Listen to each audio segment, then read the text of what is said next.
നമസ്കാരം, സ്വാഗതം സ്പെഷ്യൽ എഡിഷനിലേക്ക്.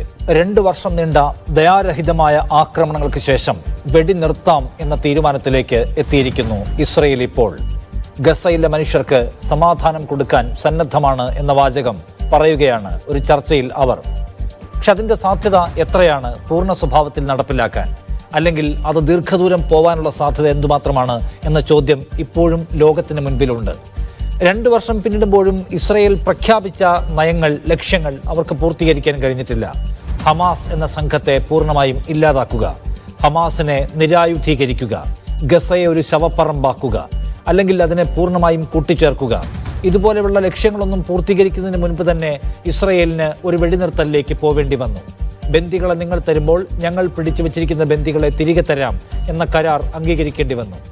അത്തരമൊരു സമ്മർദ്ദത്തിലേക്ക് ഇസ്രയേലിനെ തള്ളിയിടാൻ അമേരിക്കയെ പ്രേരിപ്പിച്ച ഘടകം എന്തായിരിക്കും?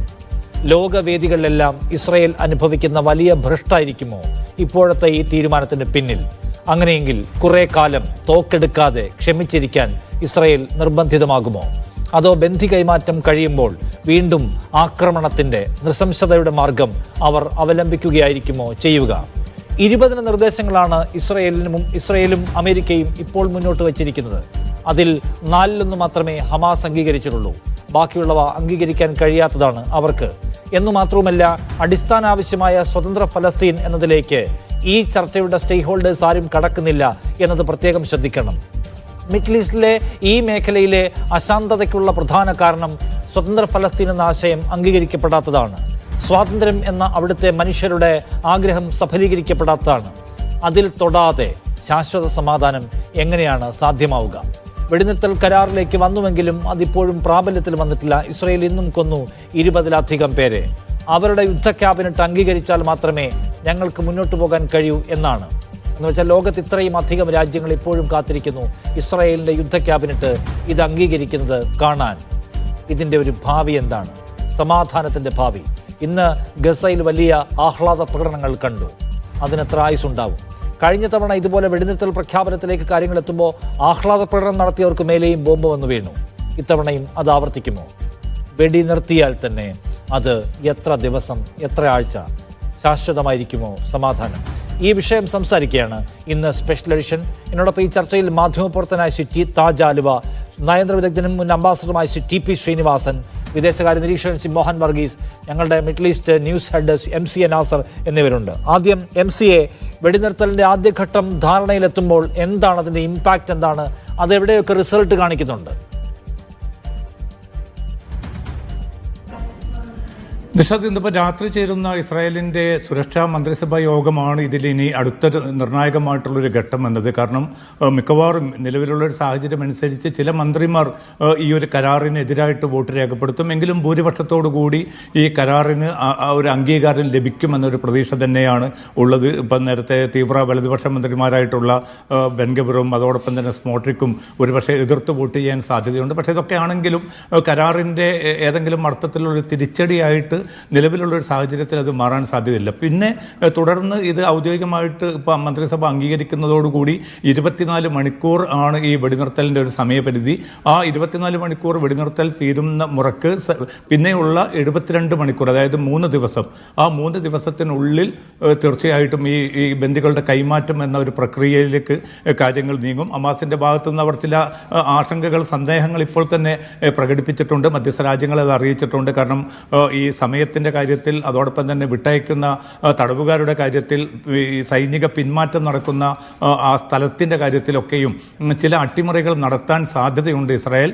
അത് നിങ്ങൾ തന്നെ അത് കരുതിയിരിക്കണം, അല്ലെങ്കിൽ അതിനെ അത്തരമൊരു നീക്കം നടത്തുന്നതിനെ ഇസ്രായേലിനെ പ്രേരിപ്പിക്കുന്ന ഒരു സാഹചര്യം ഉണ്ടാകരുത് എന്ന് ഹമാസ് ഇപ്പോൾ തന്നെ വ്യക്തമാക്കിയിട്ടുണ്ട്. കാരണം ഇതിൻ്റെ ഒരു തുടക്കഘട്ടം മാത്രമാണ് ഇപ്പോൾ തീരുമാനിച്ചിരിക്കുന്നത്. ഇനിയുള്ള നിർണായകമായിട്ടുള്ള ഘട്ടങ്ങൾ ബാക്കി കിടക്കുന്നുണ്ട്. അതുകൊണ്ട് തന്നെ ഇത് വിജയിപ്പിക്കുക എന്ന ഒരു ലക്ഷ്യത്തിൽ തന്നെയാണ് ഇപ്പോൾ അമേരിക്കയും അതോടൊപ്പം തന്നെ തുർക്കി, ഈജിപ്ത്, ഖത്തർ എന്നീ മധ്യസ്ഥ രാജ്യങ്ങളും. നിലവിലുള്ള ഒരു സാഹചര്യത്തിൽ ആശങ്ക ഈ ആദ്യഘട്ടത്തിൽ ഉണ്ടാകുമെന്ന് ഈ ഘട്ടത്തിൽ പറയാൻ തോന്നുന്നില്ല. കാരണം കാര്യങ്ങൾ സ്മൂത്തായി തന്നെ നീങ്ങുന്നുണ്ട്. പക്ഷേ ചില കൺസേണുകളുണ്ട്. ആ കൺസേണുകൾ പരിഹരിക്കപ്പെടുമെന്ന്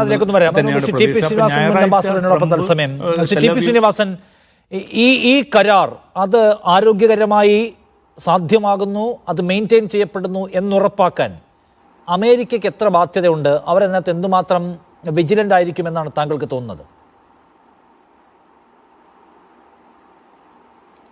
പ്രസിഡന്റ് ട്രംപ് ഇക്കാര്യത്തിൽ തീർച്ചയായും ഒരു സ്ഥിരമായ ഒരു നയമാണ് സ്വീകരിച്ചിരിക്കുന്നത്. ഇനി നോബൽ പ്രൈസിൻ്റെ പേര് പ്രഖ്യാപിക്കാൻ മണിക്കൂറുകളേ ഉള്ളൂ. അപ്പോൾ അദ്ദേഹം ഇപ്പോഴും ഒരുപക്ഷെ ആഗ്രഹിക്കുന്നത് ഈ നടപടിയോടുകൂടി അദ്ദേഹത്തിൻ്റെ ആഗ്രഹം സഫലീകരിക്കുമെന്നാണ്. അതിനെപ്പറ്റി നമുക്കിപ്പോഴൊന്നും ചിന്തിക്കാൻ സാധ്യമല്ല. പക്ഷേ അതാണ് അദ്ദേഹത്തിൻ്റെ മനസ്സിലുണ്ടായിരുന്നത് എന്നുള്ളത് തീർച്ചയാണ്. അത് ഇതിന് മുമ്പായിരുന്നു നടന്നതെങ്കിൽ ഒരുപക്ഷെ അദ്ദേഹത്തിന് സമ്മാനം കിട്ടുകയും ചെയ്യുമായിരുന്നു. കാരണം ഇതുപോലൊരു എഗ്രിമെൻറ്റ് കൊണ്ടുവരാൻ ഒരു അമേരിക്കൻ പ്രസിഡന്റിന് കഴിയുമെന്ന് നമ്മൾ വിചാരിച്ചിരുന്നില്ല. കാരണം ഇസ്രായേലിനെ എപ്പോഴും കാത്തു സൂക്ഷിക്കുന്ന ഒരു നയമാണല്ലോ അവരുടെ അടുത്ത് തുറന്നിട്ടുള്ളത്. അപ്പോൾ ഇസ്രായേൽ ചെയ്ത തെറ്റുകളെ അംഗീകരിച്ചുകൊണ്ടാണ് ഇപ്പോൾ പ്രസിഡന്റ് ട്രംപ് ഇസ്രായേലിനോട് യുദ്ധം അവസാനിക്കാൻ പറഞ്ഞിരിക്കുന്നത്. അപ്പോൾ അതിലൊരു മോറൽ ഫോഴ്സ് ഉണ്ട്. അത് വെറുതെ പറയുന്നതായിരിക്കില്ല. അപ്പോൾ അതുകൊണ്ട് ആദ്യമായിട്ടാണ് ഒരു അമേരിക്കൻ പ്രസിഡന്റ് ഇസ്രായേലിൻ്റെ താല്പര്യങ്ങൾക്കല്ലെന്നെങ്കിൽ പോലും ഈ പുതിയ പോയിന്റ്സ് മുമ്പോട്ട് വെച്ചിട്ടുള്ളത്. അതിൽ ഈ 2 സ്റ്റേറ്റ്സ് പോളിസി ഇല്ല എന്നുള്ളതാണ് അതിൽ ഏറ്റവും വലിയൊരു അപകടം.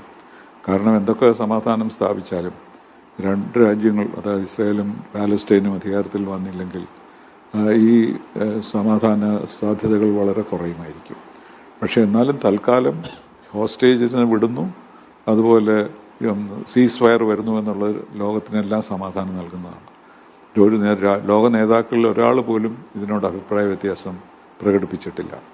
ഗൾഫ് രാജ്യങ്ങളായാലും അറബ് രാജ്യങ്ങളായാലും യൂറോപ്പായാലും ഫ്രാൻസ് ആയാലും കാനഡ ആയാലും ഒക്കെ ഇന്ത്യ ആയാലും എല്ലാവരും ഇതിന് പിന്തുണ പ്രഖ്യാപിച്ചിരിക്കുകയാണ്. അപ്പോൾ അതുകൊണ്ട് ഇതിനി അട്ടിമറിക്കപ്പെടുമെന്ന് എനിക്ക് തോന്നുന്നില്ല.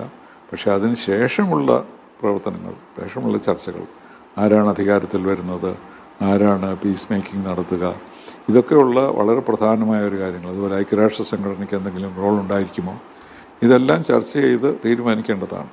അതുകൊണ്ട് പക്ഷേ നാളത്തേക്ക് യുദ്ധം അവസാനിക്കുകയും ഹമാസ് തിരിച്ചു വരികയും ചെയ്യുകയാണെങ്കിൽ ഇത് ലോക സമാധാനത്തിനുള്ള തന്നെ വളരെ ശ്രീനിവാസൻ, ഞാൻ ചോദിക്കുന്നത് ഈ പീസ് ഡീൽ എന്തുമാത്രം നീണ്ടു നിൽക്കും എന്ന് നമുക്ക് അനലൈസ് ചെയ്യണമെങ്കിൽ അതിൽ അമേരിക്കയുടെ താല്പര്യം ഏതാണ് എന്ന് മനസ്സിലാക്കുക പ്രധാനമാണല്ലോ. ഇപ്പോൾ പീസ് പ്രൈസാണ് പ്രസിഡന്റ് താല്പര്യമെങ്കിൽ പീസ് പ്രൈസ് 1-2 ദിവസം കഴിയുമ്പോൾ പ്രഖ്യാപിക്കും. കിട്ടിയില്ലെങ്കിൽ അദ്ദേഹത്തിന് വേണമെങ്കിൽ മൂഡ് മാറ്റാം. പക്ഷെ അതോ അതിനപ്പുറം ഇപ്പോൾ അദ്ദേഹം നെതന്യാഹുവുമായി സംസാരിച്ചതിൻ്റെ വിശദാംശം അമേരിക്കൻ പത്രങ്ങൾ റിപ്പോർട്ട് ചെയ്യുന്നുണ്ട്, ഇസ്രായേലി പത്രങ്ങളും. അവർ തന്നെ പറയുന്നത്, നെതന്യാഹുവിനോട് പ്രസിഡന്റ് പറയുന്നു, നെതന്യാഹു നിങ്ങൾക്ക് ലോകത്തോട് യുദ്ധം ചെയ്യാൻ കഴിയില്ല, ഗസയോട് ചെയ്യാം. എന്ന് വെച്ചാൽ ലോകം നിങ്ങൾക്കെതിരായിട്ടുണ്ട്, നിങ്ങൾ മനസ്സിലാക്കണം. ഇപ്പോൾ നിങ്ങളൊരു പീസ് ഡീലിൽ പ്രവേശിക്കൂ, നാളെ ലോകം നിങ്ങളെ വീണ്ടും സ്നേഹിച്ചു തുടങ്ങും എന്നാണ്. എന്ന് വെച്ചാൽ നമുക്ക് ഈ കളിയിൽ നമ്മൾ കൂടുതൽ ഒറ്റപ്പെടുകയാണ്, ലോകത്ത് ഭ്രഷ്ട് കൽപ്പിക്കപ്പെടുകയാണ്. അത് നിങ്ങൾക്ക് തിരിച്ചെടുക്കണമെങ്കിൽ നിങ്ങളിപ്പോൾ ഒരു പീസ് ഡീലിൽ പ്രവേശിച്ചേ മതിയാവും. അപ്പോൾ ഞാൻ ചോദിക്കുന്നത്, പ്രസിഡന്റിൻ്റെ കേവലമായ വ്യക്തി താല്പര്യം, പുരസ്കാരമോഹങ്ങൾ, അതോ അതിനപ്പുറത്ത് ഇസ്രായേൽ എന്ന് പറയുന്ന അവരുടെ സുഹൃത്ത് രാഷ്ട്രം ഒറ്റപ്പെടുന്ന പ്രശ്നം പരിഹരിക്കൽ, ഇതിലേത് ഫാക്ടറായിരിക്കും പ്രവർത്തിച്ചിട്ടുണ്ടാവുക? മറ്റേതാണെങ്കിൽ, അതായത് ഇസ്രായേലിൻ്റെ ഒറ്റപ്പെടൽ പ്രശ്നമാണെങ്കിൽ ഈ പീസ് ഡീൽ മെയിൻറ്റെയിൻ ചെയ്യാൻ അമേരിക്ക നിർബന്ധിതമാകുമല്ലോ. കാരണം വീണ്ടും ആക്രമിച്ചാൽ വീണ്ടും ഇസ്രായേലിന് ഈ ഭ്രഷ്ട് പ്രശ്നം നേരിടേണ്ടി വരില്ലേ? അപ്പോൾ ഏതായിരിക്കും അതിൻ്റെ key factor? Key factor Nobel prize ആകണമെന്നില്ല. അതൊരു പേഴ്സണൽ ആഗ്രഹം അദ്ദേഹം പ്രകടിപ്പിക്കുന്നു എന്നുള്ള മാത്രമേ ഉള്ളൂ. യഥാർത്ഥത്തിൽ ഇദ്ദേഹത്തിനെ പ്രേരിപ്പിച്ചത് ഇസ്രയേലിന് ലോകത്തുണ്ടായിരിക്കുന്ന ഒരു ബഹുമാന്യത മുഴുവൻ പോകുന്നു. അതുപോലെ ഈ വംശഹത്യ എന്ന വലിയ കുറ്റം അവർ കൊണ്ടുപോവുകയാണ്. അപ്പോൾ ഇസ്രയേലിനെ രക്ഷിക്കുക എന്നുള്ളത് കൂടി പ്രസിഡന്റ് ട്രംപിൻ്റെ നയത്തിലുണ്ട്. കാരണം ഇല്ലെങ്കിൽ ഇപ്പോൾ നെതന്യാഹുവിനെ പിടിച്ചു നിൽക്കാൻ കഴിയുമോ എന്നുള്ള ചോദ്യം ഉയർന്നു വരുന്നുണ്ട്. അപ്പോൾ അതെല്ലാം ഇസ്രയേലിൽ അകത്തായാലും ലോകത്ത് മറ്റു രാജ്യങ്ങളിലായാലും ഇസ്രയേലിൻ്റെ ആ ഒരു ക്രെഡിബിലിറ്റി നഷ്ടപ്പെട്ടുകൊണ്ടിരിക്കുകയാണ്. അപ്പോൾ അതുകൊണ്ട് അതുപോലെ വംശഹത്യയ്ക്ക് എതിരായിട്ടുള്ള കേസുകളൊക്കെ കൊണ്ട് നെതന്യാഹു വീണ്ടും പ്രശ്നങ്ങളിലേക്ക് നീങ്ങാൻ സാധ്യതയുണ്ട്. അദ്ദേഹത്തിന് പ്രൈം മിനിസ്റ്ററായി തുടരാൻ കഴിയുമോ എന്ന് തന്നെയുള്ള ചോദ്യങ്ങളുണ്ട്. അതുകൊണ്ട് ആയിരിക്കണം ഒരുപക്ഷെ പ്രസിഡന്റ് ട്രംപ് ഇക്കാര്യത്തിൽ മുന്നോട്ട് വരാൻ തീരുമാനിച്ചത്. അതുകൊണ്ട് അമേരിക്കയുടെ താല്പര്യത്തെക്കാളും ഇസ്രായേലിൻ്റെ താല്പര്യമാണ് അദ്ദേഹത്തിൻ്റെ മനസ്സിലുള്ളത്. അതുകൊണ്ട് ഭാവിയിലെ ചർച്ചകളിൽ അദ്ദേഹം വീണ്ടും ഇസ്രായേലിനെ തന്നെ സഹായിക്കും. ഈ 2 നേഷൻ തിയറി അദ്ദേഹം അംഗീകരിക്കില്ല, അദ്ദേഹം മുന്നോട്ട് വയ്ക്കുകയില്ല. അപ്പോൾ അതുകൊണ്ട് ഇനിയും പ്രശ്നങ്ങളുണ്ട്. പക്ഷേ നമ്മളെ സംബന്ധിച്ചിടത്തോളം, ലോകത്തെ സംബന്ധിച്ചിടത്തോളം ഈ പ്രിസണേഴ്സ് എക്സ്ചേഞ്ചും സീസ് ഫയറും തന്നെ വലിയ സമാധാനപരമായ ഒരു കാര്യമാണ്. അത് പ്രത്യാശയോടുകൂടി തന്നെയാണ് നമ്മൾ കാണേണ്ടത്. ശരി, താജ് ആലുവ, ഇവിടെ ഇപ്പോൾ ഇസ്രായേലിനെ സംബന്ധിച്ച് ഇത്തരം കാര്യങ്ങളിൽ വിശ്വസിക്കാൻ കഴിയാത്ത രാഷ്ട്രമാണ്. കരാർ ലംഘനങ്ങൾ അവർക്ക് പ്രശ്നമല്ല, അന്താരാഷ്ട്ര നിയമങ്ങൾ അവർക്ക് പ്രശ്നമല്ല, അന്താരാഷ്ട്ര UN-ലെ പ്രമേയങ്ങൾ അവർക്ക് പ്രശ്നമല്ല, ഒന്നും പ്രശ്നമല്ല. അവർക്ക് തോന്നിയ വടക്ക് പ്രവർത്തിക്കുന്ന ഒരു രാജ്യമാണ്, അത് നമുക്കറിയാം. അതുകൊണ്ട് ഇതിനു മുൻപും അവർ ഈ ഗസയുമായിട്ടുള്ള സീസ് ഫയർ ഡീൽ വയലേറ്റ് ചെയ്തതിൻ്റെ ഉദാഹരണമുണ്ട്.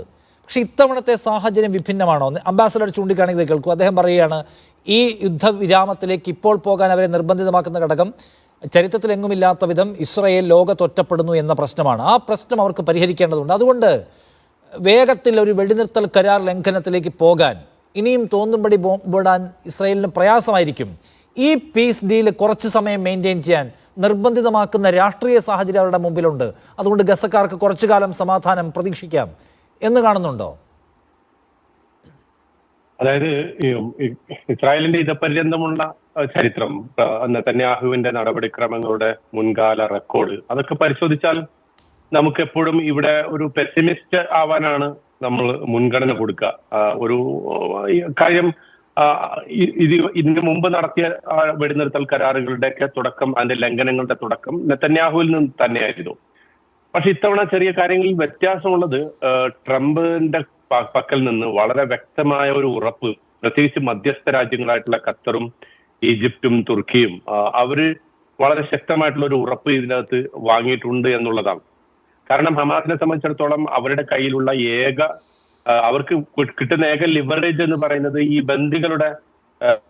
ആ ബന്ദികൾ അവരുടെ കയ്യിൽ ഉണ്ടായിരുന്നു എന്നുള്ളതാണ് ഇതുവരെയുള്ള അവരുടെ ലിവറേജ്. അത് വിട്ടുകൊടുക്കുന്നതോടുകൂടി, കാരണം ഈ കരാറിലെ ആദ്യത്തെ ഐറ്റം തന്നെ അതാണല്ലോ, അപ്പൊ അത് പൂർണ്ണമായിട്ടും ബന്ദികളെ വിട്ടുകൊടുക്കുന്നതോടുകൂടി അവരുടെ ആ ഒരു മുൻകൈ നഷ്ടപ്പെടുകയും പിന്നെ എന്താണോ ഇസ്രായേൽ ഡിക്റ്റേറ്റ് ചെയ്യുന്നത് അതിന് അവർ വഴങ്ങേണ്ടി വരികയും ചെയ്യുന്ന ഒരവസ്ഥ അതുണ്ടാകുമെന്ന് അവർ പ്രതീക്ഷിക്കുന്നു.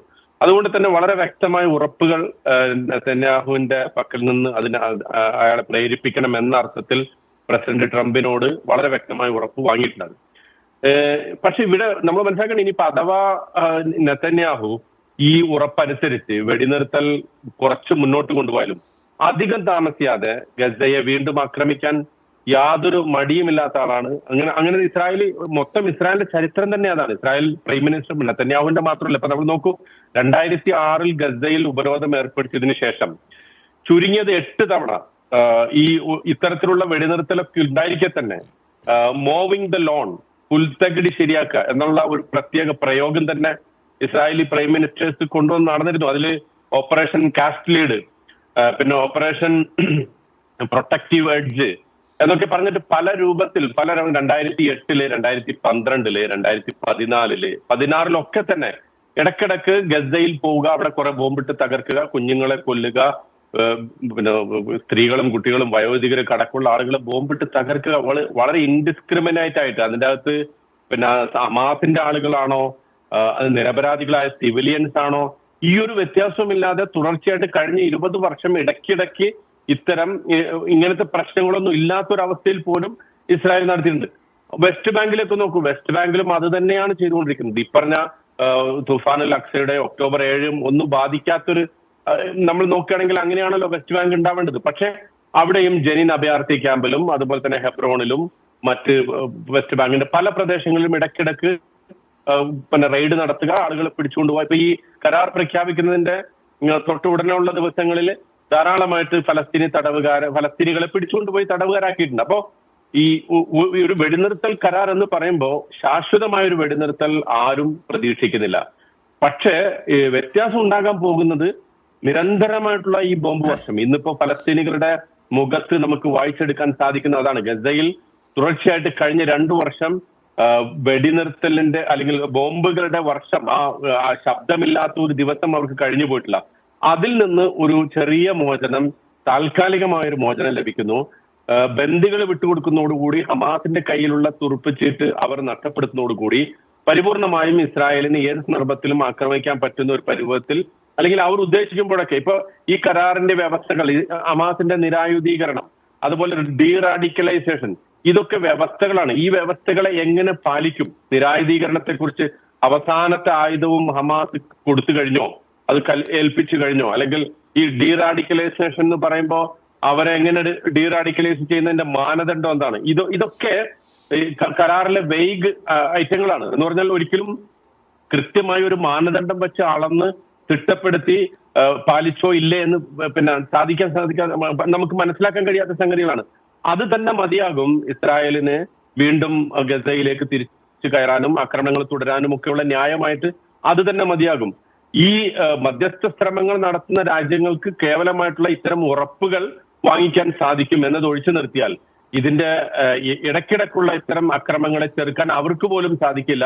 അതിന് ഇസ്രായേലിന് വേറെയും ചില വഴികളുണ്ട്. ഉദാഹരണത്തിന് ഫാൾസ് ഫ്ലാഗ് ഓപ്പറേഷൻസ്, ഇടക്കിടക്ക് ചിലപ്പോ മറ്റു തന്നെ ഫലസ്തീനിൽ ചില സംഘങ്ങളെ ഇസ്രായേൽ അങ്ങനെ വളർത്തിയെടുത്തിട്ടുണ്ട്. ഓക്സിലറി ഫോഴ്സസ് എന്ന് വിളിക്കുന്ന ഫലസ്തീനികളിൽ തന്നെ പെട്ട ആളുകളെ അവരെ പണം കൊടുത്ത് വളർത്തിക്കൊണ്ടുവരുന്നുണ്ട്. അപ്പോ അവർ മുഖേന ആക്രമണങ്ങൾ സംഘടിപ്പിക്കാനും ഇസ്രായേലിന് സാധിക്കും. എന്ന് പറഞ്ഞാൽ ഹമാസ് വെടിനിർത്തൽ ലംഘിച്ചു എന്ന് ധ്വനിപ്പിക്കുന്ന രൂപത്തിൽ, അല്ലെങ്കിൽ എന്ന് വരുത്തി തീർക്കുന്ന രൂപത്തിൽ അത്തരം സംഘങ്ങളെ ഉപയോഗപ്പെടുത്തി ആക്രമണങ്ങൾ, ഇത് ഇസ്രായേലിന്റെ ഒരു രീതിയാണ്. ഞാനത് എന്റെ ഒരു ഊഹം അല്ലെങ്കിൽ വേറെ ഏതെങ്കിലും ഇതായിട്ട് പറയുന്നല്ല, മറിച്ച് അത്തരം രീതികൾ ഇസ്രായേൽ സ്വീകരിച്ചു വരുന്ന ഒരു രീതിയാണ്. അപ്പൊ അത് വെച്ചിട്ട് ഈ കരാറിനെ അവർക്ക് ഉദ്ദേശിക്കുന്ന രൂപത്തിൽ, എപ്പോഴും അങ്ങനെയാണല്ലോ ലോകത്ത് ഇത്തരം യുദ്ധങ്ങളിൽ, ഇത്തരം സംഘർഷങ്ങളിൽ മേൽക്കൈയുള്ളവർ, ആയുധമായ സൈനികമായിട്ടുള്ള മിലിറ്ററിയിലെ മേൽക്കോയ്മയുള്ളവർ, അവർ ചെയ്യുന്ന എല്ലാത്തരം സംഗതികളും ഇതിന്റെ അകത്ത് ഇസ്രായേലിന്റെ പക്കൽ നിന്ന് നമ്മൾ പ്രതീക്ഷിക്കണം.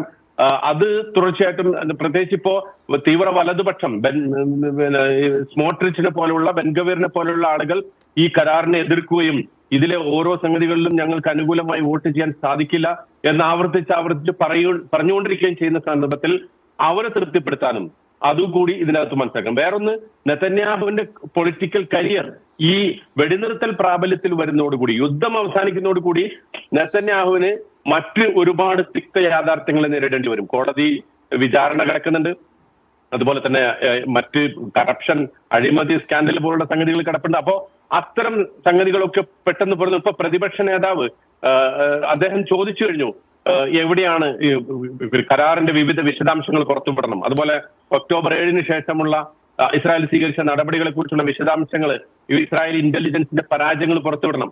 അപ്പോ ഇതെല്ലാം കൂടി വരുമ്പോൾ സ്വാഭാവികമായിട്ടും അതിനെയും മറികടക്കാൻ ഈ യുദ്ധം നിലനിർത്തേണ്ട ആവശ്യം ഇസ്രായേലിന് മുമ്പിലുണ്ടെന്നാണ്. ഞാനൊന്ന് വരാമേ. ശ്രീ മോഹൻ വർഗീസ്, ഈ യുദ്ധവിരാമത്തിന്റെ സാധ്യത എത്രയാണ്, അതിന്റെ ദൈർഘ്യം എത്രയായിരിക്കും എന്നതിനെ കുറിച്ചാണ് നാം എല്ലാവരും സംസാരിക്കുന്നത്.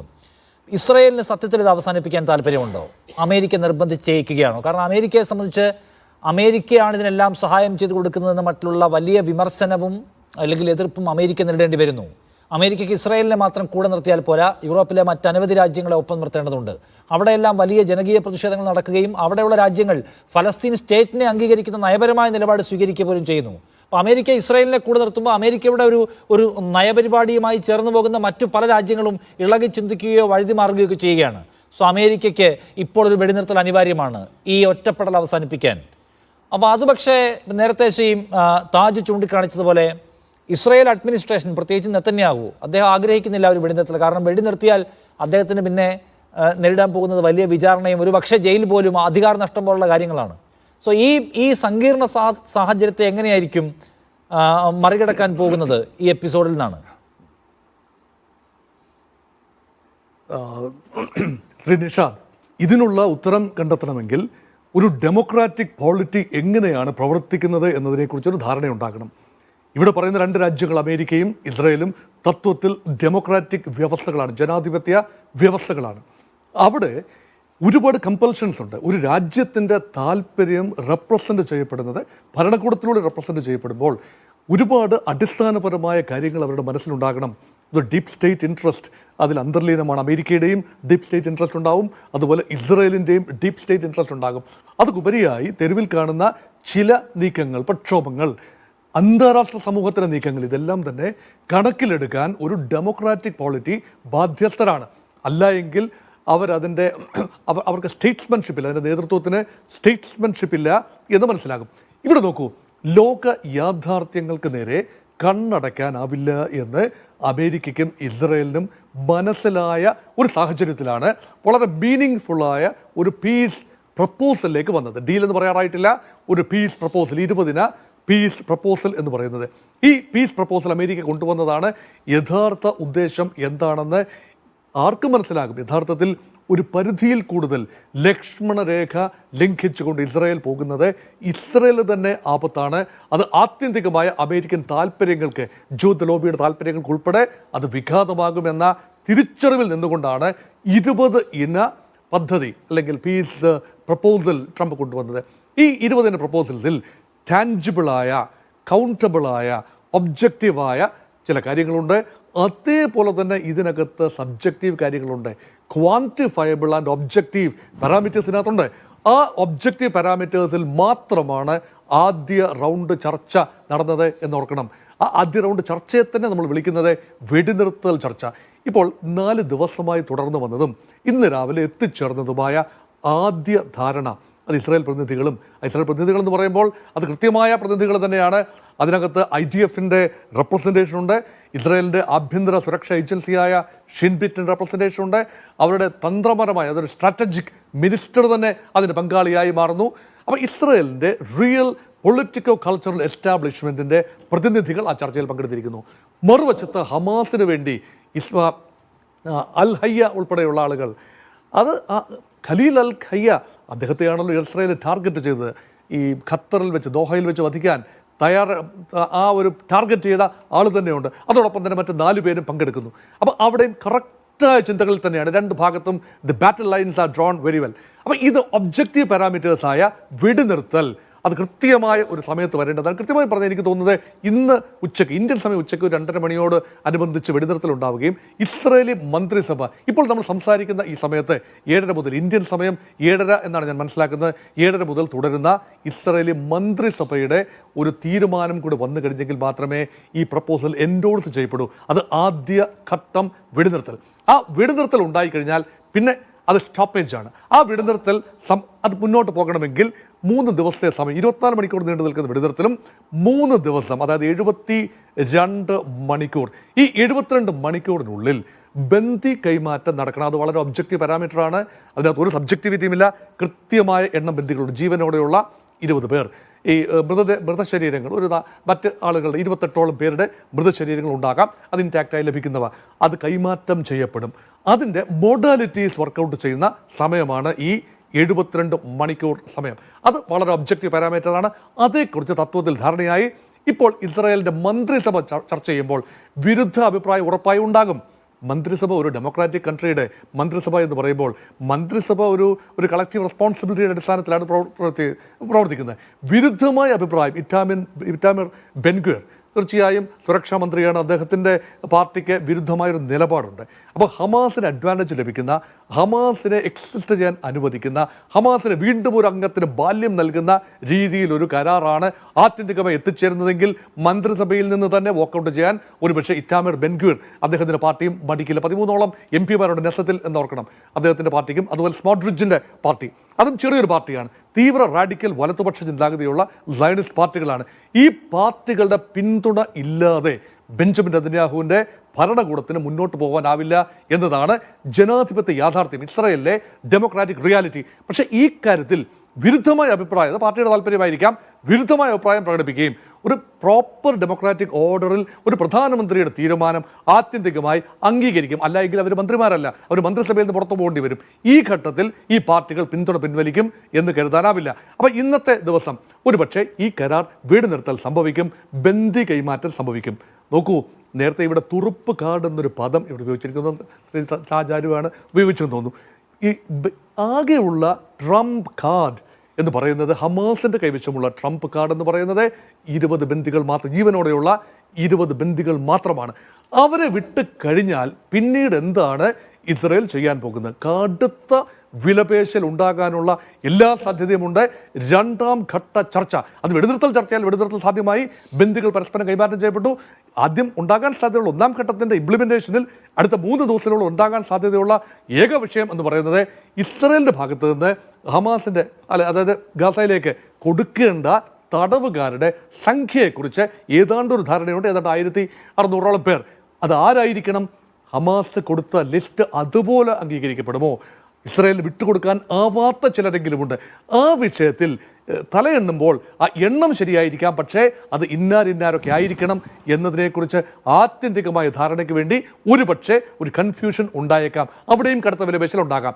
അത് കടന്നു കഴിഞ്ഞാണ് യഥാർത്ഥ പീസ് ഡീൽ സംഭവിക്കേണ്ടത്. യഥാർത്ഥ പീസ് ഡീൽ സംഭവിക്കുന്നതിന് പലതരത്തിലുള്ള സങ്കീർണതകളുണ്ട്. അവ എങ്ങനെ മറികടന്ന് വരുമെന്ന ക്വസ്റ്റ്യൻ അവിടെ ഉണ്ട്. അതിനകത്ത് നേരത്തെ ഇദ്ദേഹം മോഹൻ വർഗീസ് ചൂണ്ടിക്കാണിച്ച കാര്യം വളരെ പ്രധാനപ്പെട്ട ഒന്നാണ്. MCA ഇതിനകത്തൊരു കാര്യമുണ്ടല്ലോ, അതായത് ഈ ഇസ്രയേലിലെ ആഭ്യന്തര രാഷ്ട്രീയത്തെ ഇതെങ്ങനെ സ്പർശിക്കുന്നു, സ്വാധീനിക്കുന്നു എന്ന ക്വസ്റ്റ്യൻ ഉണ്ട്. 2 വർഷം നിങ്ങൾ യുദ്ധം ചെയ്തു. നിങ്ങൾക്ക് ഗസയെ അനക്സ് ചെയ്യാൻ കഴിഞ്ഞോ? ഇല്ല. ഹമാസിനെ ഇല്ലാതാക്കാൻ കഴിഞ്ഞോ? ഇല്ല. നിങ്ങൾ ഖത്തറിൽ ആരെ കൊല്ലാനാണോ ബോംബിട്ടത് അവരെ 4 പേരെ മുന്നിലിരുത്തിക്കൊണ്ടാണ് ചർച്ച തന്നെ നടത്തുന്നത്. നിങ്ങൾ ഹമാസിനെ ഒരു കക്ഷി എന്ന നിലയ്ക്ക് നിങ്ങൾക്ക് അംഗീകരിക്കേണ്ടി വന്നിരിക്കുകയാണ്. എന്ന് മാത്രവുമല്ല, ലക്ഷ്യമൊന്നും നേടാതെ നിങ്ങൾ പിൻവാങ്ങുകയും ചെയ്യുന്നു.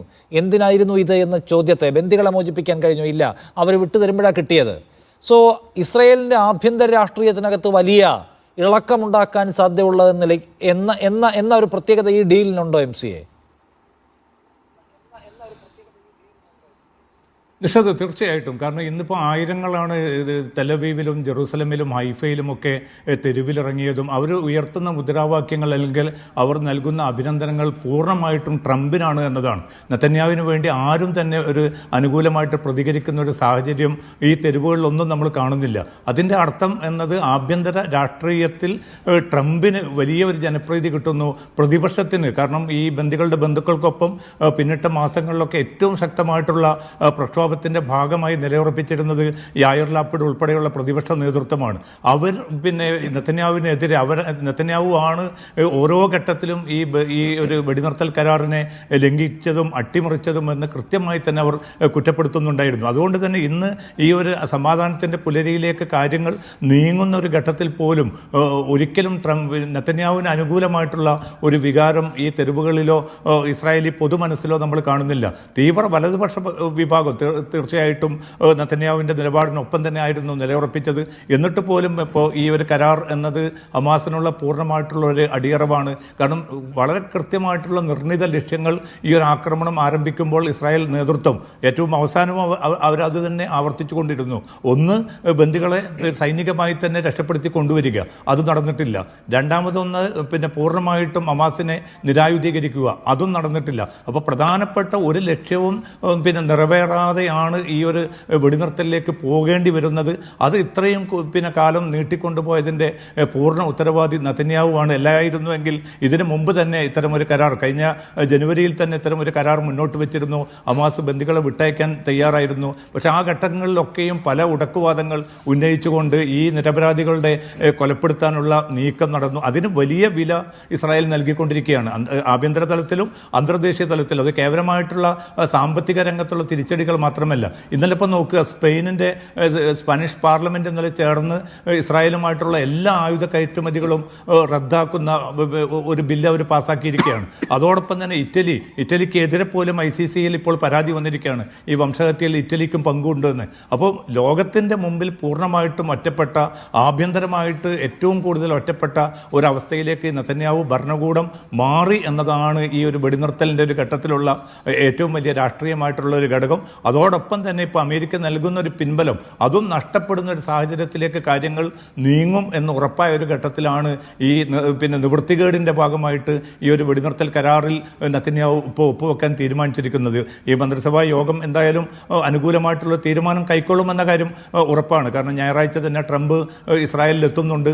തീർച്ചയായിട്ടും ബന്ദികളെ സ്വീകരിക്കുന്നത് ട്രംപ് തന്നെ ആയിരിക്കുമെന്ന റിപ്പോർട്ടുകൾ പുറത്തു വരുന്നുണ്ട്. പക്ഷേ ഇനി അങ്ങോട്ട് നേരത്തെ എല്ലാവരും സൂചിപ്പിച്ചതുപോലെ തുടർന്നുള്ള നീക്കങ്ങൾ ഇതൊരു ശാശ്വത വെടിനിർത്തലിലേക്ക്, സമഗ്ര വെടിനിർത്തലിലേക്ക് നീങ്ങുമോ എന്നത് സംബന്ധിച്ച ആശങ്കകൾ നിലനിൽക്കുന്നുണ്ട്. ഹമാസ് ഇപ്പോൾ തന്നെ ഈ കൺസേണുകൾ ഉന്നയിച്ചു തുടങ്ങിയിട്ടുണ്ട്. കാരണം തങ്ങൾ കൊടുത്ത ആ പട്ടിക പ്രകാരം തടവുകാരെ വിടാൻ പറ്റില്ല എന്നത് ഉൾപ്പെടെയുള്ള ചില കാര്യങ്ങൾ ഇസ്രായേൽ നേതൃത്വത്തിന്റെ ഭാഗത്തു നിന്ന് വന്നതായിട്ടുള്ള വിവരങ്ങളുണ്ട്. കാരണം അവർ ഇപ്പോൾ യഹ്യ സിൻവാറും മുഹമ്മദ് സിൻവാറിൻ്റെയും മൃതദേഹങ്ങൾ വേണമെന്ന് ഹമാസ് ആവശ്യപ്പെട്ടതാണ്. പക്ഷേ അത് തൽക്കാലം അത് വിട്ടുകൊടുക്കാൻ പറ്റില്ല എന്ന ഒരു സൂചനയാണ് ഇപ്പോൾ ഇസ്രായേലിൽ നിന്ന് വന്നുകൊണ്ടിരിക്കുന്നത്. അതോടൊപ്പം തന്നെ മർവാൻ ബർഗൂത്തി ഉൾപ്പെടെയുള്ള തടവുകാരെ വിട്ടയക്കുമോ എന്നത് സംബന്ധിച്ച ആശങ്കയും നിലനിൽക്കുന്നുണ്ട്. അങ്ങനെ ആദ്യഘട്ടത്തിൽ പോലും പിന്നെ ഇസ്രായേലിനെ സംബന്ധിച്ചിടത്തോളം പിന്നെ ഈ നൽകിയിരിക്കുന്ന ഹമാസിനും മധ്യസ്ഥ രാജ്യങ്ങൾക്കും നൽകിയിരിക്കുന്ന ഉറപ്പ് പോലും പാലിക്കുന്നതിൽ നിന്ന് അത് അട്ടിമറിക്കാനുള്ള വളരെ ആസൂത്രിതമായിട്ടുള്ള നീക്കം ഈ ഘട്ടത്തിൽ പോലും തുടങ്ങിയിരിക്കെ ഇനി അങ്ങോട്ട് ട്രംപ് അല്ലെങ്കിൽ അമേരിക്കൻ ഭരണകൂടം ഇതിനെ എങ്ങനെ നേരിടും എന്നതിനെ കൂടി ആശ്രയിച്ചായിരിക്കും ഈ വെടിനിർത്തലിന്റെ ഭാവി. ശരി, ടി പി ശ്രീനിവാസൻ, ഇതിനകത്ത് ഈ വെടിനിർത്തൽ പല ഘട്ടങ്ങളാണ്. ആദ്യഘട്ടം എന്ന് വെച്ചാൽ വെടിനിർത്തുക, ബന്ദികളെ പരസ്പരം കൈമാറുക എന്നതാണ്. അടുത്ത ഘട്ടത്തിലേക്കും അതിനടുത്ത ഘട്ടത്തിലേക്കും നമുക്ക് പ്രവേശിക്കുമ്പോഴാണ് ശാശ്വത സമാധാനം. അത് കഴിഞ്ഞാൽ പിന്നെയുള്ള എന്താണ് ഈ രാഷ്ട്ര പുനർനിർമ്മാണം, അല്ല സോറി, ഗസയുടെ റീബിൽഡ് പോലെയുള്ള ആശയങ്ങളിലേക്ക് പ്രവേശിക്കേണ്ടത്. ഇത് സാധാരണ നിലയ്ക്ക് നാം പ്രതീക്ഷിക്കേണ്ടത് ഒരു വെടിനിർത്തൽ എന്ന് വെച്ചാൽ ഒച്ചയും ബഹളവും അവസാനിക്കുക, കൊലപാതകം അവസാനിക്കുക, ആളുകളെ പരസ്പരം കൈമാറുക എന്നതിൽ അവസാനിക്കുമോ? ഈ പറയുന്ന സ്റ്റേക്ക് ഹോൾഡേഴ്സ് ആയിട്ടുള്ള രാഷ്ട്രങ്ങൾ പോലും ആഗ്രഹിക്കുന്നത് ഇപ്പോഴത്തെ ഈ കാഴ്ചകൾ, ഈ ഹത്യാ കാഴ്ചകൾ, ഇതിൻ്റെ ഒരു തത്സമയ വംശഹത്യാ കാഴ്ച, ഈ ടെലിവൈസ്ഡ് ആയിട്ടുള്ള ഈ ചോരക്കളി, ഇതൊന്ന് അവസാനിക്കുക, എന്നിട്ട് ഈ പറയുന്ന അഗ്രസീവായി നിൽക്കുന്ന അവരവരുടെ രാജ്യങ്ങളിലെ മനുഷ്യരെ തണുപ്പിക്കുക എന്നതിൽ അവസാനിക്കുമോ ഇത്? അതോ ഇതിനപ്പുറത്തേക്ക് ഗസയുടെ ഒരു ശാശ്വതമായ പ്ലാൻ, ഒരു ബെറ്റർ ക്ലൈമാക്സ് എന്നത് എല്ലാവരുടെയും മനസ്സിലുള്ള കാര്യമാണോ? അതോ വെടിനിർത്തൽ എങ്ങനെയെങ്കിലും ഒപ്പിച്ചെടുക്കുക എന്നതിലാണോ എല്ലാവരുടെയും കേന്ദ്രീകരണം? അല്ല, അതൊരു ടെമ്പററി ആയിട്ടുള്ള ഒരു ഫാക്ടറല്ലേ. വെടിനിർത്തൽ ഹോസ്റ്റേജസിനെ കൊടുക്കുക, വെടിനിർത്തൽ കൊണ്ടുവരിക എന്നുള്ളത് ഒരു ബേസിക് ആയിട്ടുള്ള കാര്യമാണ്. അതിലിപ്പോൾ എല്ലാവരുമായിട്ടും ഒരു എഗ്രിമെൻ്റ് ഉണ്ടെന്ന് തന്നെ പറയാം. അപ്പോൾ അതിന് മുമ്പോട്ടുള്ള കാര്യങ്ങൾ ഇതിൽ എത്രമാത്രം സിൻസിയറിറ്റി എല്ലാവരും കാണിക്കുന്നു എന്നുള്ളതിലാണ്. എന്ത് സംഭവിച്ചാലും ഇതിനെ എതിർക്കാതെ രണ്ടു കൂട്ടരും മാറി നിൽക്കും എന്നുള്ള ഒരു പ്രതീക്ഷയോടെയാണ് മുമ്പോട്ട് പോകുന്നത്. അപ്പോൾ അതിനുശേഷം എന്ത് വരും എന്നുള്ളത് ഇപ്പോൾ നമ്മൾ ചിന്തിച്ചിട്ടോ അല്ലെങ്കിൽ അതിനെപ്പറ്റി ചർച്ച ചെയ്തിട്ടോ വലിയ പ്രയോജനമൊന്നുമില്ല. കാരണം നമുക്കറിയില്ലല്ലോ ആരാണ് എതിർക്കാൻ പോകുന്നത്, അങ്ങനെ എതിർക്കുകയാണെങ്കിൽ എന്തായിരിക്കും കോൺസിക്വൻസ് എന്നുള്ളത്. അതുകൊണ്ട് തൽക്കാലം നമ്മൾ മനസ്സിലാക്കേണ്ടത് ഇതൊരു ഫസ്റ്റ് സ്റ്റെപ്പാണ്. അപ്പോൾ ഫസ്റ്റ് സ്റ്റെപ്പ് എന്തായാലും നന്നായിട്ട് പോകാനാണ് സാധ്യത. അപ്പോൾ അടുത്ത പ്രശ്നങ്ങളിലേക്ക് പോകുമ്പോഴായിരിക്കും കൂടുതൽ പ്രശ്നങ്ങളുണ്ടാകുക. അതിനുവേണ്ടിയാണ് ഈ കമ്മിറ്റി രൂപീകരിക്കുന്നുണ്ട്. പ്രസിഡന്റ് ട്രംപ് തന്നെ അത് ചെയർ ചെയ്യുകയാണ്. അങ്ങനെയുള്ള ഫാക്ടറുകളൊക്കെ ഉള്ളതുകൊണ്ട് നമുക്ക് തൽക്കാലം കോൺസെൻട്രേറ്റ് ചെയ്യേണ്ടത് ഈ വെടിനിർത്തൽ എത്ര നാൾ നിൽക്കും, അത് എപ്പോഴാണ് പ്രശ്നം വരാൻ സാധ്യതയുള്ളതെന്ന് ആലോചിക്കാം. പക്ഷേ അത് വന്നില്ലെങ്കിൽ ഈ സമാധാന കരാറിന് യാതൊരു വിലയുമില്ലാതെ വരികയും ചെയ്യും. ഒരുപക്ഷെ വീണ്ടും ആക്രമണം തുടങ്ങുകയാണെങ്കിൽ അത് വളരെ കൂടുതൽ ഗുരുതരമാകാനും സാധ്യതയുണ്ട്. പക്ഷേ നമ്മളിപ്പോൾ തൽക്കാലം സമാധാനിക്കേണ്ടത് ഇത് രണ്ടും നടക്കുന്നു, ഹോസ്റ്റേജസിനെ വിടുന്നു, സീസ് ഫയർ ഉണ്ടാകുന്നു എന്നുള്ളതാണ്. ശരി, ഞാൻ താജ് ആലുവ, ഇപ്പം ഈജിപ്തിൽ നടക്കുന്ന ചർച്ചയിൽ വിവിധ രാജ്യങ്ങളുടെ റെപ്രസെൻറ്റേഷനുണ്ട്. അതിൽ തന്നെ ഹമാസ് ഈ വെടിനിർത്തൽ മെയിൻറ്റെയിൻ ചെയ്യാതെ അത് ബ്രീച്ച് ചെയ്യാനുള്ള ഇസ്രായേലി സാധ്യതകളെക്കുറിച്ച് ചൂണ്ടിക്കാണിക്കുന്നുണ്ട്. അപ്പോൾ അതിനകത്ത് ഈ മറ്റ് രാജ്യങ്ങൾ അത് മെയിൻറ്റെയിൻ ചെയ്യാൻ, അത് നടപ്പിലാകുന്നെന്ന് ഉറപ്പാക്കാൻ ആവശ്യമായിട്ടുള്ള ഒരു മോണിറ്ററിങ് നടപ്പിലാക്കും, അവരതിൻ്റെ അഷുറൻസ് കൊടുക്കുന്നുണ്ടെന്നാണ് നമ്മൾ മനസ്സിലാക്കുന്നത്. സോ ഈ ഇസ്രായേൽ ഇത് ബ്രീച്ച് ചെയ്യുന്നില്ല എന്ന് ഉറപ്പാക്കാനുള്ള ഒരു സംവിധാനം ഉണ്ടല്ലോ, അതായത് ഈ ചർച്ചയിൽ പങ്കെടുത്ത് നടപ്പിലാക്കുന്ന രാജ്യങ്ങൾ, അവർക്ക് എന്തുമാത്രം ഒരു ഘടകമായിട്ട് അതിൽ പ്രവർത്തിക്കാൻ കഴിയും? അതോ ഇനി വെടിനിർത്തിയാലും അവർക്ക് മൂകസാക്ഷികളാവാനേ പറ്റുള്ളൂ? അതോ ഇതിനകത്ത് ഈ കരാറിന് എന്തെങ്കിലും തരത്തിലുള്ള ആ നിലയ്ക്കുള്ള പവറുണ്ടോ? ഈ കരാറിന്റെ ഏറ്റവും പ്രധാനപ്പെട്ട, അല്ലെങ്കിൽ ഇപ്പോൾ മുന്നോട്ട് വെച്ചിട്ടുള്ള ഈ പ്രപ്പോസലിന്റെ കരാർ, ഇപ്പൊ പറഞ്ഞ പോലെ വെടിനിർത്തലിനുമായി ബന്ധപ്പെട്ട കരാർ മാത്രമേ ഈ സന്ദർഭത്തിൽ നമുക്ക് പുറത്ത് അതിന്റെ വിവരങ്ങൾ മാത്രമേ ലഭിക്കുന്നുള്ളൂ. ഈ പ്രപ്പോസലിനെ ഒരു വൈറ്റ് ഹൗസ് അതിനെക്കുറിച്ച് വിശേഷിപ്പിച്ചത് കോംപ്രിഹെൻസീവ് ആണ് എന്നുള്ളതാണ്, സമഗ്രമാണ്.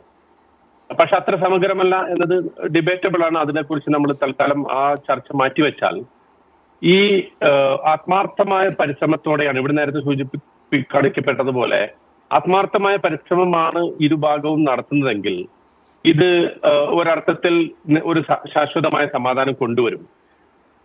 ഹമാസിനെ സംബന്ധിച്ചിടത്തോളം, അതുപോലെ തന്നെ ഇതിൽ മീഡിയേറ്റർ ആയിട്ടുള്ള മറ്റ് രാജ്യങ്ങളെ സംബന്ധിച്ചിടത്തോളം ഇസ്രായേലിനെ ഈ വെടിനിർത്തൽ സംഗതികളുമായി, വെടിനിർത്തലിന്റെ നിബന്ധനകളുമായി അവർ പൂർണ്ണമായി അതിനെ കംപ്ലൈ ചെയ്യണം, അതിനെ പൂർണ്ണമായി അനുസരിക്കണം എന്ന് ഉറപ്പാക്കുന്ന പ്രത്യേക പ്രത്യേക നിബന്ധനകൾ അല്ലെങ്കിൽ പ്രത്യേക കണ്ടീഷൻസ് ഉണ്ടാവുക എനിക്ക് തോന്നുന്നു ഇതിന്റെ പുറത്തായിരിക്കും. കാരണം അതിനെക്കുറിച്ചുള്ള ഡീറ്റെയിൽ ഡീറ്റെയിൽസ് നമുക്ക് വ്യക്തമായി ലഭിച്ചിട്ടില്ല. എന്ന് പറഞ്ഞാൽ നമുക്കിപ്പോ നമ്മുടെ മുമ്പിലുള്ളത് ആ 20 ദിന പദ്ധതിയുണ്ട്.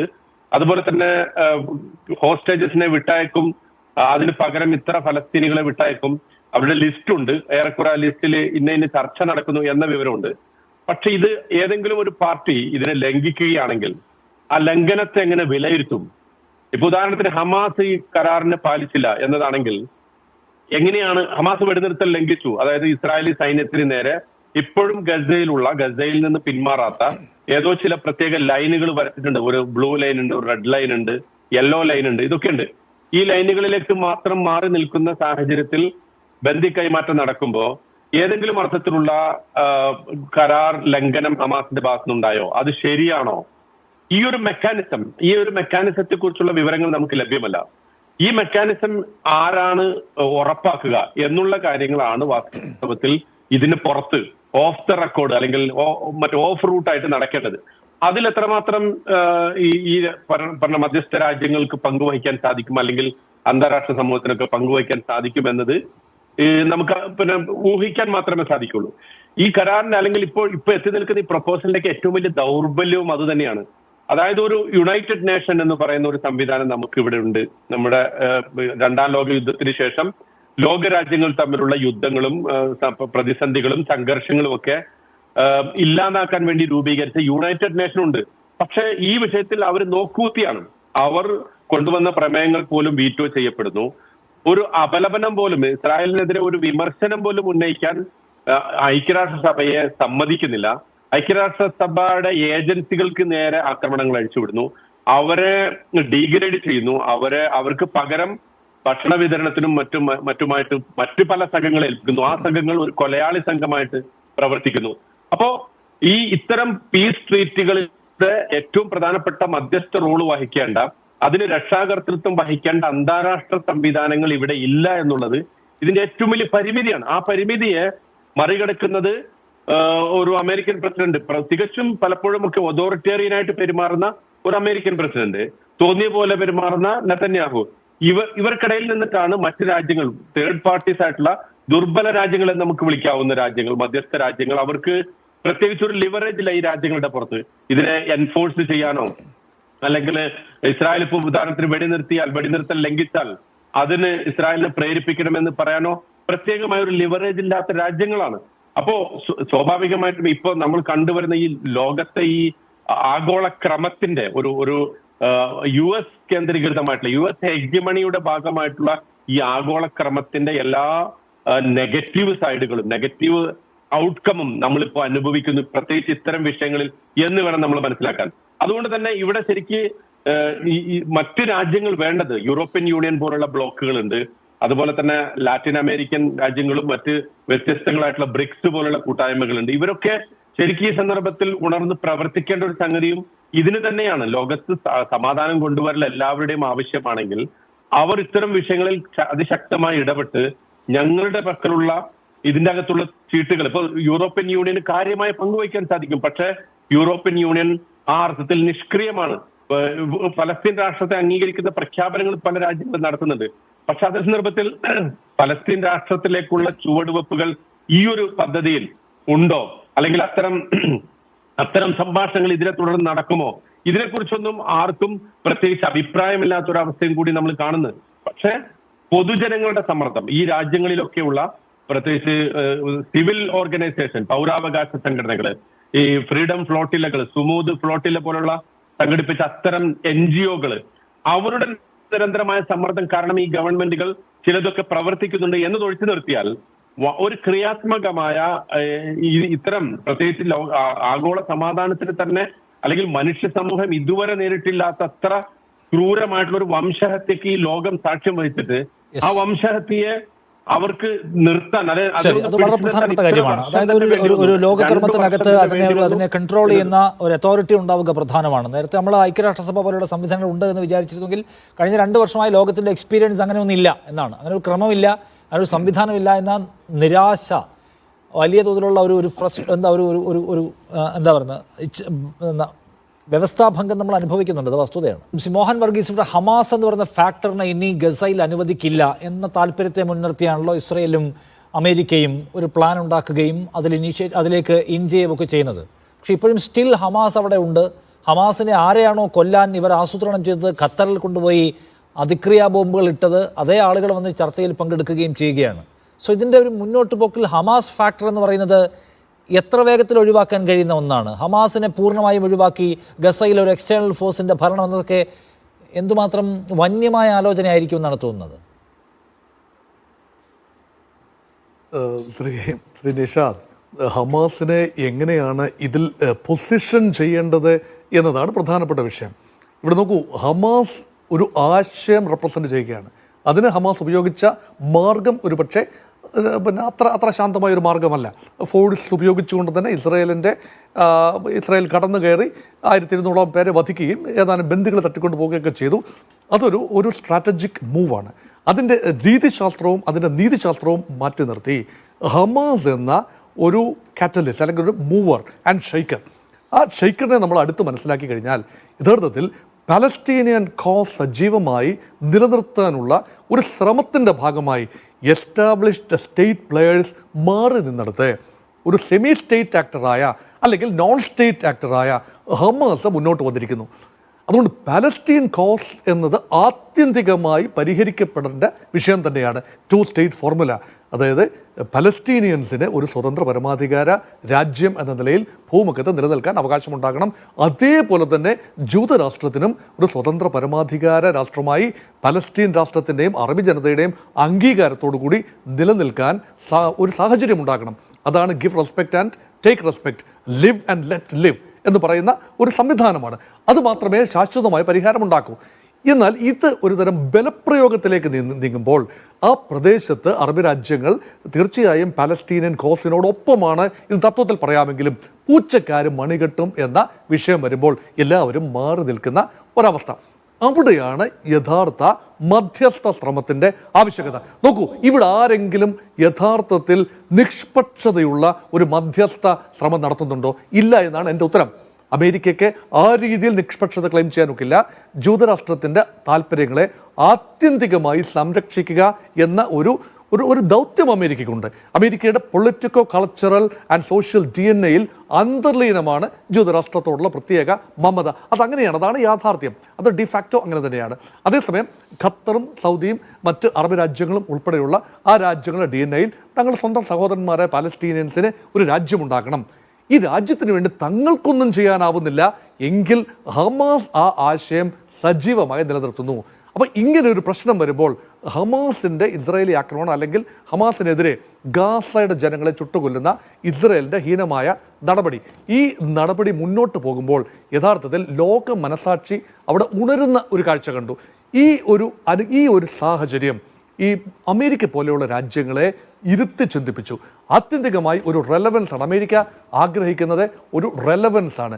ഈ ലോക വ്യവസ്ഥയിൽ റെലവൻ്റായി നിൽക്കണമെങ്കിൽ ചൈനയോ റഷ്യയോ ഈവൻ ഇന്ത്യ പോലും ഒഴിഞ്ഞു കിടക്കുന്ന ഒരു മധ്യ പൗരസ്ത്യ പ്രദേശത്തെ ഗോൾ പോസ്റ്റിൽ കയറി ഗോൾ അടിക്കാതിരിക്കണമെങ്കിൽ ഇപ്പോൾ ഉണർന്ന് പ്രവർത്തിക്കണം. അപ്പോൾ നോക്കൂ, പകുതി ലോകം അമേരിക്കയോടൊപ്പം നിൽക്കുന്ന ലോകം, അതാണ് അറബി ലോകം. അറബി ഇസ്ലാമിക ലോകത്തിൻ്റെ സെക്യൂരിറ്റി താല്പര്യങ്ങൾ അമേരിക്കയാണ് നിർവഹിച്ചു കൊടുക്കുന്നത്. യൂറോപ്യൻ രാജ്യങ്ങൾ ഈ വ്യാപാര യുദ്ധത്തിൽ എന്തെല്ലാം സംഭവിച്ചാലും ശരി, ആത്യന്തികമായി പടിഞ്ഞാറൻ യൂറോപ്പിൻ്റെ മനസ്സും DNA-യും അമേരിക്കയോടൊപ്പം തന്നെയാണ്. അപ്പോൾ ഇവരെല്ലാം ചേർന്ന് നിന്നുകൊണ്ടാണ് പാശ്ചാത്യ ലോകവും അറബ് ലോകവും ചേർന്ന് നിന്നുകൊണ്ട് ഉണ്ടാക്കിയെടുക്കുന്നത് യുണൈറ്റഡ് നേഷൻസിനെ പടിക്ക് പുറത്ത് നിർത്തിക്കൊണ്ട്. നേരത്തെ ഇവിടെ രാജാലൊക്കെ സൂചിപ്പിച്ചു, UN is a pale shadow of its illustrious past, അല്ലേ? എത്രയോ വിഖ്യാതമായ ലോകസമിതിയാണ്. അതിന് യുണൈറ്റഡ് നേഷൻസിലെ ഉന്നത ഉദ്യോഗസ്ഥനായിരുന്ന TP ശ്രീനിവാസൻ സാർ ഇവിടെ ഇരിപ്പുണ്ട്, അംബാസഡറായിരുന്ന TP ശ്രീനിവാസൻ സാർ ഇവിടെ ഉണ്ട്. അപ്പോൾ യുണൈറ്റഡ് നേഷൻസിനെ പൂർണ്ണമായി തമസ്കരിച്ചുകൊണ്ട്, തുച്ഛീകരിച്ചുകൊണ്ട്, മാറ്റി നിർത്തിക്കൊണ്ട് ഒരു വെസ്റ്റേൺ ക്യാപിറ്റലിസ്റ്റ് ഡെമോക്രാറ്റിക് ബ്ലോക്കിൻ്റെ ആത്യന്തിക താല്പര്യം സംരക്ഷിക്കുന്ന രീതിയിൽ ഒരു കരാറിലേക്ക് കൊണ്ടുവരാൻ ഇസ്രായേലിനെയും പാലസ്തീനെയും അല്ലെങ്കിൽ ഇസ്രായേലിനെയും ഹമാസിനെയും ഇവിടെ പ്രേരിപ്പിച്ചുകൊണ്ടിരിക്കുകയാണ്. ഇവിടെ ലാഭനഷ്ടങ്ങളുടെ കണക്ക് നോക്കുമ്പോൾ ആർക്കാണ് ആത്യന്തികമായ ലാഭം? തീർച്ചയായും അമേരിക്കയ്ക്ക് ലാഭം. ട്രംപിൻ്റെ നൊബേൽ സമ്മാന മോഹമൊക്കെ നമുക്ക് മാറ്റിവെക്കാം. ട്രംപ് എന്ന വ്യക്തിയുടെ ചില താല്പര്യങ്ങൾ അതൊരു അദ്ദേഹത്തിൻ്റെ ഇഡിയോസിൻക്രസീസായി നമുക്ക് തുച്ഛീകരിക്കാം. പക്ഷേ ആത്യന്തികമായി സമാധാനം വരുന്നുവെങ്കിൽ ഞങ്ങളിലൂടെ മാത്രമേ സമാധാനം വരൂ എന്ന് റഷ്യയോടും ചൈനയോടും ഇന്ത്യയോടും അല്ലെങ്കിൽ പാശ്ചാത്യ ചേരിയോടൊപ്പം ചേർന്ന് നിൽക്കാത്ത രാജ്യങ്ങളോട് പറയുന്ന ഒരു സമീപനമാണിത്. അതുകൊണ്ടാണ് ശാശ്വതമായ പരിഹാരം വേണമെങ്കിൽ അവിടെ മനസ്സുകളുടെ ഏകോപനം ആവശ്യമാണ്. അവിടെ ടെറിട്ടോറിയൽ ട്രാൻസ്ഫർ അവിടെ നടക്കണം. വ്യക്തമായ അതിർവരമ്പുകളുള്ള രണ്ട് രാഷ്ട്രങ്ങൾ അവിടെ ഒരേ ഇടത്ത് നിലനിൽക്കാൻ, മധ്യപൂർവ്വ പ്രദേശത്ത് നിലനിൽക്കാനുള്ള സാഹചര്യം ഉണ്ടാകണം. അതുകൊണ്ടാണ് സ്റ്റേജ് 2, സ്റ്റേജ് 3 വളരെ ഇമ്പോർട്ടൻ്റ് ആകുന്നത്. സ്റ്റേജ് 2വിനെ കുറിച്ച് മാത്രമേ ഇപ്പോൾ പറയാനാവൂ. അത് നിരായുധീകരണം ആണ്, ഹമാസിൻ്റെ നിരായുധീകരണം. ഇപ്പോൾ ഹമാസിനെ കുറിച്ചാണ് എന്നോട് ചോദിച്ചത്. ഹമാസിൻ്റെ നിരായുധീകരണം എങ്ങനെ നടക്കും? ഹമാസ് എന്നത് ഒരു മിലിറ്റൻ്റ് യൂണിറ്റാണ്. ആയുധങ്ങളില്ലാത്ത ഹമാസ് അല്ല. അതുപോലെ ഭരണകൂടം ആണ്. പക്ഷേ ഭരണകൂടം എന്ന നിലയിൽ ഹമാസിന് വേണമെങ്കിൽ ഞങ്ങൾക്കിനിയും ഗാസ ഭരിക്കണമെന്നില്ല. പക്ഷെ ഞങ്ങളുടെ താല്പര്യങ്ങൾ ഗാസയിൽ സംരക്ഷിക്കും. ഒരു ഇടക്കാല നോൺ പൊളിറ്റിക്കൽ സംവിധാനം അവിടെ വരുന്നു. ആ സംവിധാനത്തെ തിരഞ്ഞെടുക്കുന്നത് ആരാണ്? അമേരിക്കയോ യൂറോപ്യൻ സമൂഹമോ അല്ലെങ്കിൽ അറബ് രാജ്യങ്ങളോ അടിച്ചേൽപ്പിക്കുന്ന ഒരു വിഭാഗമാണോ? അതോ ഗാസയുടെ മണ്ണിൽ നിന്നുകൊണ്ട് ഗസൻസ് തിരഞ്ഞെടുക്കുന്ന, അവർക്ക് കൂടി പങ്കാളിത്തമുള്ള, അവരുടെ താല്പര്യം ഉള്ള ആളുകളെ, ടെക്നോക്രാറ്റുകളെ കൊണ്ടുവരാൻ സാധിക്കുമോ? അവിടെ ഹമാസിന്റെ സ്വരം കേൾക്കേണ്ടി വരും. അപ്പോൾ ഹമാസിനെ ഒഴിവാക്കി നിർത്തുന്നു എന്ന് പറയുമ്പോഴും ഇൻഡയറക്ട്ലി ഹമാസിന്റെ സ്വാധീനം ആശയത്തെ പൂർണ്ണമായി മാറ്റി നിർത്തുക സാധ്യമല്ല എന്ന പ്രശ്നം അവിടെ ഉണ്ട് എന്നുകൂടിയാണ് താങ്കൾ ചൂണ്ടിക്കാണിക്കുന്നത്. ശരി, ടി.പി. ശ്രീനിവാസൻ, ഇവിടെ ഇസ്രായേൽ ലോകവേദികളിൽ ഒറ്റപ്പെടുന്നു. ഇസ്രായേൽ പ്രധാനമന്ത്രി പ്രസംഗിക്കാൻ വരുമ്പോൾ UN അസംബ്ലിയിൽ നിന്ന് പ്രതിനിധികൾ ഇറങ്ങിപ്പോകുന്നു. ആ പ്രശ്നം പരിഹരിക്കേണ്ടതുണ്ട്. ഇസ്രായേലിനെ ഒരു അക്സെപ്റ്റഡ് കൺട്രി ആയിട്ട് ലോകത്ത് അവതരിപ്പിക്കാനാണ് അമേരിക്കയ്ക്കും ആഗ്രഹം, ഇസ്രായേലും സ്വപ്നം കാണുന്നത് അത് തന്നെ. അതിന് വലിയ വീഴ്ച സംഭവിച്ചുവല്ലോ. ഈ വെടിനിർത്തൽ കുറച്ച് സമയം നിലനിർത്തിയാൽ ഇപ്പോൾ നേരിടുന്ന പരിക്കുകൾ ഇസ്രായേലിന് വേഗത്തിൽ പരിഹരിക്കാൻ കഴിയുമോ? എന്ന് വെച്ചാൽ ഇപ്പോൾ മാറി നിൽക്കുന്ന രാജ്യങ്ങൾ, അകന്നു നിൽക്കുന്ന രാജ്യങ്ങൾ, അവയ്ക്ക് വീണ്ടും അടുക്കാനുള്ള ഒരു സന്ദർഭമായി ഈ വെടിനിർത്തൽ കാലയളവ് വരുമോ? അതോ ഫലസ്തീൻ കോസ് എന്ന ആശയത്തെ മുൻനിർത്തിക്കൊണ്ട് അതിലൊരു തീരുമാനമാവട്ടെ, അല്ലെങ്കിൽ നിങ്ങൾ അവർക്ക് ശാശ്വത സമാധാനം കൊടുക്കട്ടെ, അപ്പോഴാവാം നമുക്ക് ബാന്ധവം എന്നതിൽ ലോകം ഇപ്പോൾ നിൽക്കുന്നതോടെ നിൽക്കുമോ? അതോ ഈ സീസ് ഫയറിനെ ഒരു കാരണമാക്കി വീണ്ടും ഇസ്രായേലിനോട് അടുക്കാൻ പല രാജ്യങ്ങൾക്കും കഴിയുമായിരിക്കുമോ? അല്ല, ഇത് അമേരിക്കയുടെ നിലപാടനുസരിച്ചായിരിക്കും എന്ന് നമുക്കറിയാം. ഹമാസിനെ സംബന്ധിച്ചിടത്തോളം ഇപ്പോൾ ഉടനെ വീണ്ടും ഒരു യുദ്ധം തുടങ്ങണമെന്നില്ല, അവർക്ക് താല്പര്യമില്ല. അവർക്ക് മിക്കവാറും അതിനുള്ള കഴിവും ഇല്ലയെന്ന് വരാം. അപ്പോൾ അതുകൊണ്ട് ഹമാസ് ഒരു എന്തെങ്കിലും പ്രൊവൊക്കേഷൻ ഉണ്ടാക്കിയില്ലെങ്കിൽ ഇസ്രയേലിന് ഒരു വലിയ താല്പര്യമൊന്നും ഉണ്ടായിരിക്കില്ല അവിടെ ഇപ്പോൾ ബോംബ് ചെയ്യാൻ. ഇപ്പോൾ ബോംബ് ചെയ്തിട്ട് എന്താണ് നേടാനുള്ളത്? അപ്പോൾ എന്തൊക്കെ ഫൈനൽ പ്ലാൻ എന്തായാലും ഈ ബോംബിങ്ങും അതുപോലെ വലിയ നാശനഷ്ടങ്ങളും ഒക്കെ നിൽക്കുന്നു. അതിനെ റീബിൽഡ് ചെയ്യേണ്ടതുണ്ട്. അവിടെ അവർ റിസോർട്ട് ആണ് പ്ലാൻ ചെയ്യുന്നതെങ്കിൽ പോലും അതിനും ധാരാളം ജോലികളുണ്ട്. അപ്പോൾ ഇപ്പോൾ ഈ നിമിഷത്തിൽ എനിക്ക് പറയാൻ കഴിയുന്നത് ഇവർക്ക് ആർക്കും ഇതിനെ അപ്സെറ്റ് ചെയ്യാൻ ആഗ്രഹമില്ല. ഇസ്രായേലിനുമില്ല, ഹമാസിനുമില്ല. ഇവിടുത്തെ പ്രസിഡന്റ് വളരെ ശക്തനായി നിൽക്കുന്നുമുണ്ട്. അതുകൊണ്ട് എനിക്ക് തോന്നുന്നത് ഇത് തീർച്ചയായിട്ടും മുന്നോട്ട് പോകുമെന്ന് തന്നെയാണ്. കുറച്ച് ദിവസങ്ങൾ കഴിഞ്ഞ് പുതിയ കാര്യങ്ങൾ ഉണ്ടായെന്നൊക്കെ വരാം. പക്ഷേ ഹമാസ് ഒരിക്കലും ഒരു യുദ്ധത്തിന് ഇപ്പോൾ തുടങ്ങുമെന്നോ അല്ലെങ്കിൽ ഇസ്രായേൽ ബോംബ് ചെയ്യുമെന്നോ ഒന്നും വിചാരിക്കേണ്ടതില്ല. അത് പ്രസിഡന്റ് അക്കാര്യത്തിൽ വ്യക്തമായ ഒരു നിലപാടെടുത്തിട്ടുണ്ട്. അദ്ദേഹം പ്രിസൈഡ് ചെയ്യുന്ന ഒരു ഗ്രൂപ്പാണ് അവിടെ പോകുന്നത്. അദ്ദേഹം അതുപോലെ ഇതിൽ മാറി നിൽക്കുന്ന ഗ്രൂപ്പുകളെയൊക്കെ ഒന്നിച്ചു കൊണ്ടുവരാൻ ശ്രമിക്കുന്നുണ്ട്. അപ്പോൾ പൊതുവെ നോക്കുമ്പോൾ ഒരു ഓപ്റ്റിമിസ്റ്റിക് അപ്രോച്ചാണ് നമുക്കിപ്പോഴുള്ളത്. എന്ത് സംഭവിക്കാമെന്നുള്ളത് തീർച്ചയാണ്. പക്ഷേ ഇപ്പോഴത്തെ കാര്യങ്ങൾ നോക്കുകയാണെങ്കിൽ തീർച്ചയായിട്ടും ഇത് മുന്നോട്ട് പോകാനാണ് സാധ്യത എന്നെനിക്ക് തോന്നുന്നു. താജ് ആലുവ, ഇവിടെ ഇപ്പോൾ ഹമാസിന് കഴിഞ്ഞ 2 വർഷം കൊണ്ട് വലിയ പരിക്കും ഉണ്ടായിട്ടുണ്ടല്ലോ. അവരുടെ ഗ്രൂപ്പ് അംഗങ്ങൾ ഒരുപാട് അവർക്ക് ലോസ് ആയിട്ടുണ്ടാവാം. അവർക്ക് അവരുടെ സൗകര്യങ്ങൾ, അവരുടെ ആക്രമണശേഷി, ഇതിലൊക്കെ വലിയ അടി ഉണ്ടായിട്ടുണ്ടെങ്കിൽ തർക്കമില്ല. സോ അവരും ഒരു ബ്രീത്തിങ് സ്പേസ്, വീണ്ടും ഒന്ന് എഴുന്നേറ്റ് നിൽക്കാൻ ആവശ്യമായിട്ടുള്ളൊരു സ്പേസ് ഇപ്പോൾ അവർ ആഗ്രഹിക്കുന്നുണ്ടോ? അതുകൊണ്ടുകൂടി അവർ വേഗത്തിൽ ഈ പീസ് ഡീലിലേക്ക് പ്രവേശിക്കും. അങ്ങനെ ഒരു ഫാക്ടർ ഉണ്ടെന്ന് കാണാമോ? അതായത് ഹമാസിനെ സംബന്ധിച്ചിടത്തോളം നേരത്തെ ഇവിടെ വിലയിരുത്തപ്പെട്ടതുപോലെ അവരുടെ മിലിറ്ററി കൈപ്പബിലിറ്റി ധാരാളമായിട്ട് പോയിട്ടുണ്ട്. അതുപോലെ ഏതാണ്ട് ഒരു ഇപ്പൊ ഈ 10,60,000 67,000-ഓളം ആളുകൾ കൊല്ലപ്പെട്ടതിൽ നല്ലൊരു സംഖ്യ അവരുടേതും ഉണ്ടാകും. അപ്പൊ സ്വാഭാവികമായിട്ടും ആളുകളൊക്കെ പ്രതീക്ഷിക്കുന്ന ഹമാസിന്റെ എല്ലാ അർത്ഥത്തിലും അവർ തകർന്നടിഞ്ഞു കഴിഞ്ഞു എന്നതാണ്. പക്ഷേ ഹമാസിനെ കുറിച്ച് നമ്മൾ മനസ്സിലാക്കുമ്പോൾ ഇന്ന് അതിന്റെ വക്താവ് ഉസാമ ഹംദാൻ ലബനാനിലുള്ള ബെയ്റൂത്തിൽ വെച്ച് നടത്തിയ ഒരു പ്രസ്താവനയിൽ അദ്ദേഹം പറഞ്ഞത്, ഈ തുഫാനുൽ അക്സയെ ഓർമ്മിപ്പിച്ചുകൊണ്ട് അദ്ദേഹം പറഞ്ഞത്, ഈ പ്രസ്ഥാനം ഒരു പ്രതിരോധ പ്രസ്ഥാനമാണ്. അധിനിവേശം തുടരുന്നിടത്തോളം ഫലസ്തീനിന്റെ ഭൂപ്രദേശങ്ങളിൽ ഇസ്രായേലി അധിനിവേശം നിലനിൽക്കുന്നിടത്തോളം കാലം ഈ പ്രസ്ഥാനം തുടരും. അതിന് നേതാക്കൾ വരുന്നു പോകുന്നു, അവർ കൊല്ലപ്പെടുന്നു. ഓരോ നേതാവും ഹമാസിനെ കുറിച്ച് നമ്മൾ മനസ്സിലാക്കേണ്ടത് അതാണ്. ഹമാസിന്റെ നേതൃത്വത്തിൽപ്പെട്ട ഓരോരുത്തരും അവർ പ്രതീക്ഷിക്കുന്നത് തങ്ങൾ ഏത് സമയവും കൊല്ലപ്പെടുമെന്നാണ്. അതുകൊണ്ട് തന്നെ അവർക്കൊരു ശക്തമായ ഹിയറാർക്കി ഉണ്ട്. ആ സംഘത്തെക്കുറിച്ച് പഠിക്കുമ്പോൾ നമുക്കത് ബോധ്യപ്പെടും.